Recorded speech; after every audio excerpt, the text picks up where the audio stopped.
Concepto 7.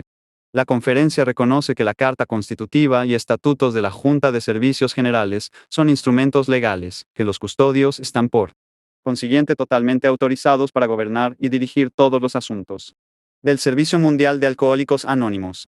Se entiende además que la Carta Constitutiva de la Conferencia en sí no es un instrumento legal, sino que se apoya en la fuerza de la tradición y en las finanzas de AA para su efectividad en último término. Este concepto puede parecer contradictorio, casi como el enfrentamiento de una fuerza irresistible con un objeto inamovible. Por un lado vemos una junta de custodios investida con el poder legal total sobre los fondos y servicios de AA, y por otro lado vemos que la Conferencia de Servicios Generales de AA conserva tal influencia tradicional y fuerza financiera que, de ser necesario, puede sobreponerse a los derechos legales de la Junta de Custodios. En realidad puede dar orientaciones generales a los custodios y procurar su cumplimiento. Lo anterior significa que el poder práctico de la conferencia casi siempre será superior al poder legal de los custodios. Este poder supremo de la conferencia proviene de la enorme influencia tradicional de la Carta misma.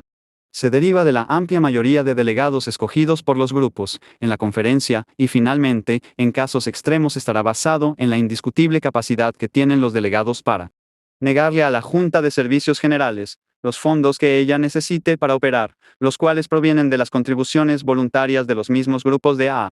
Teóricamente, la conferencia no es más que un cuerpo asesor, pero en la práctica, tiene todos los derechos y controles finales que pueda necesitar. Cuando reflexionamos que nuestros custodios no tienen un interés salarial financiero en sus puestos, podemos estar totalmente seguros de que una junta en tales condiciones nunca pensaría en oponerse legalmente al deseo claro y sostenido de los delegados de la conferencia y las áreas de AA que representan. Si algún día se nos presentaran grandes dificultades, en ningún caso podría resultar en un estancamiento. La conferencia siempre tendría el control total de la situación. Siendo la conciencia de AA, los delegados se sentirían con la suprema autoridad sobre nuestra Junta de Servicios Generales y sobre sus filiales incorporadas de Servicio Mundial Activo. La historia de este desarrollo es muy interesante e importante. Cuando se estaba proyectando la Carta de la Conferencia, en 1950, se presentó como problema vital el decidir quién habría de tener la autoridad final, si la Conferencia o los custodios. En ese entonces, nosotros ya dábamos por seguro que la autoridad total y final sobre nuestros fondos y servicios no podría continuar residiendo en una aislada junta de custodios que tuviera un derecho inapropiado de elegir sus propios sucesores. Esto hubiera sido abandonar los servicios mundiales de AA en las manos de un grupo paternalista, lo cual es totalmente contrario al concepto de conciencia de grupo de la tradición 2. Si los custodios iban a ser nuestros administradores permanentes de servicios y los guardianes de las 12 tradiciones de AA, evidentemente deberíamos colocarlos en una posición en la cual necesariamente tuvieran que ajustarse a las tradiciones y a los deseos de nuestra comunidad. Para cumplir este objetivo se consideraron toda clase de organizaciones. Pensamos en incorporar a la conferencia misma, colocándola así en posición de autoridad legal sobre la Junta. Esto hubiera significado que todos los miembros de la conferencia deberían cumplir también requisitos legales. Esto hubiera sido demasiado complicado, ya que hubiera implicado también la incorporación real de toda nuestra asociación, una idea que la conferencia misma repudió posteriormente. También estudiamos la idea de organizar elecciones en todo el país, para nombrar a todos nuestros custodios. Pero este procedimiento hubiera producido confusiones políticas, y no hubiéramos obtenido la gente con la calidad administrativa que la Junta requería. Por estas razones, se abandonó esta idea. Entonces nos preguntamos si sería posible que la conferencia misma postulara y eligiera directamente a nuestros custodios. Pero, ¿cómo podrían tantos delegados llevar a cabo esta idea? Ellos provendrían de todas partes del país y por consiguiente no se conocerían suficientemente unos a otros. Sus periodos serían cortos y las reuniones muy breves. ¿En qué forma entonces le sería posible a un cuerpo integrado en esta forma postular y elegir custodios alcohólicos y no alcohólicos de alto calibre administrativo? Evidentemente, no encontrábamos un método adecuado para que esta idea funcionara. Por lo tanto, muy a nuestro pesar, tuvimos que desechar esta idea.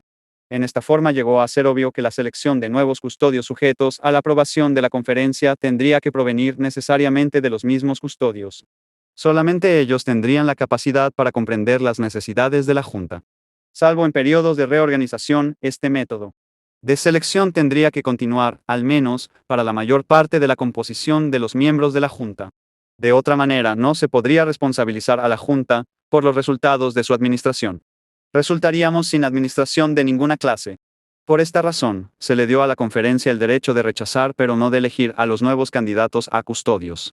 Como resultado de todas estas ideas, se desarrolló nuestra actual Carta de la Conferencia, una estructura que claramente le da a la conferencia una autoridad final y suprema, pero la cual, sin embargo, preserva legalmente el derecho de los custodios para funcionar en forma libre y adecuada de la misma manera que debe funcionar cualquier junta directiva de una empresa.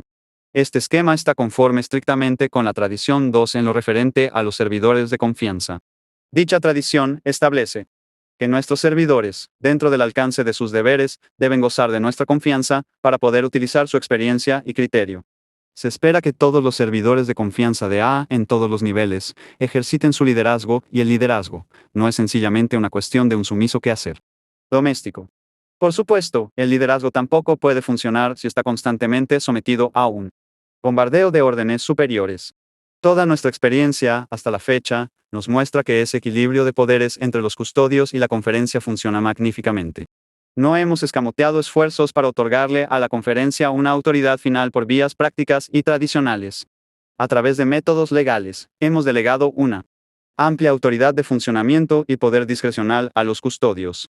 Creemos que este equilibrio puede mantenerse indefinidamente porque un poder está protegido por la tradición y el otro por la ley. Hablemos ahora de otro aspecto interesante que muy frecuentemente es puesto en discusión por los nuevos custodios. Ellos dicen, nosotros, los custodios, tenemos ciertos derechos y deberes establecidos legalmente por nuestra carta. Cuando aceptamos órdenes u opiniones de la conferencia, no estamos violando la carta. Debemos tener el derecho legal total para decir no a cualquier deseo de la conferencia. Es verdad que nuestros custodios tienen esta autoridad legal absoluta, pero no hay nada en la carta que los obligue a hacer uso de toda su autoridad en todo momento. Ellos tienen toda la libertad para aceptar consejos y aún dirección de cualquier persona. Y pueden, sencillamente, abstenerse de usar su derecho legal, para decir no cuando resulta mucho más sabio, considerando todos los aspectos, el decir sí. De la misma manera que la conferencia debe evitar el abuso de su autoridad tradicional, debieran los custodios evitar el abuso de sus derechos legales. El presidente de los Estados Unidos, por ejemplo, tiene un derecho legal absoluto para vetar la legislación aprobada por el Congreso. Sin embargo, él no lo usa en el 99% de las ocasiones, porque A. está de acuerdo con la legislación, o B. aunque no está de acuerdo con la legislación, cree que un veto sería poco aconsejable o que sería imposible sostenerlo. Las circunstancias en cada caso particular determinan si utiliza o no su poder de veto. De la misma manera, sucede con los custodios de la Junta de A. Claramente entonces nuestra Junta de Custodios se reserva un poder de veto sobre cualquier acción de la conferencia. Esto es legalmente necesario y en principio es lo correcto, pero el veto será usado muy ocasionalmente. Sin embargo, habrá ocasiones en que el veto de los custodios tendría un uso muy importante y constructivo. A continuación daremos 3 ejemplos típicos en los cuales es deber de los custodios vetar la acción de la conferencia. 1. Si por causa de prisa o presión, la conferencia llegase a tomar una acción o dirigir una orden a los custodios violando patentemente su propia carta o la de la Junta de Servicios Generales o si la conferencia aprobara una medida tan inconsulta o tan peligrosa como para perjudicar seriamente, a juicio de los custodios, las relaciones de A con el público o a la comunidad considerada en su totalidad. Entonces los custodios tendrían el deber de pedir a la conferencia que vuelva a considerar la medida que se pretende aprobar. En el caso de que la conferencia rehusara tal reconsideración, los custodios podrían entonces usar su derecho legal de veto. Y, si les parece aconsejable, podrían apelar directamente a los mismos grupos de A. 2.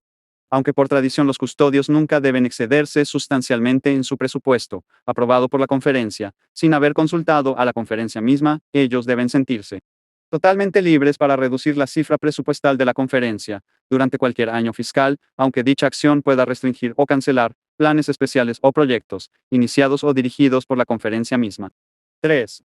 Si, por causa de situaciones imprevistas, un proyecto o resolución particular de la conferencia llega a ser desaconsejable o irrealizable durante el año fiscal, los custodios, sin prejuicio, deben poder usar su derecho de veto y cancelación. En consecuencia, si en los próximos años la conferencia siempre tiene en cuenta los derechos, deberes, responsabilidades y el estado legal de la Junta, y si los custodios en sus deliberaciones siempre se dan de cuenta de que la autoridad final de servicios reside en la conferencia, ninguno de los dos se verá tentado de hacer caso omiso del otro. De esta manera, podemos esperar que los asuntos importantes siempre serán resueltos y que la regla general será una armoniosa cooperación.